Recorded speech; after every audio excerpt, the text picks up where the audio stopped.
بسم الله الرحمن الرحيم لم يكن الذين كفروا من أهل الكتاب والمشركين منفكين حتى تأتيهم البينة رسول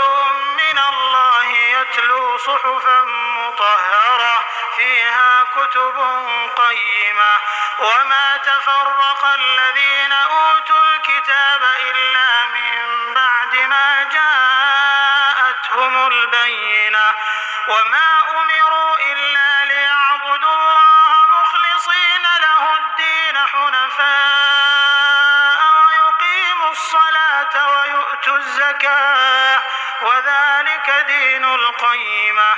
إن الذين كفروا من أهل الكتاب والمشركين في نار جهنم خالدين فيها أولئك هم شر البرية إن الذين آمنوا وعملوا الصالحات أولئك هم خير البرية جزاؤهم عند ربهم جنات عدن تجري من تحتها الأنهار خالدين فيها أبدا رضي الله عنهم ورضوا عنه ذلك لمن خشي ربه.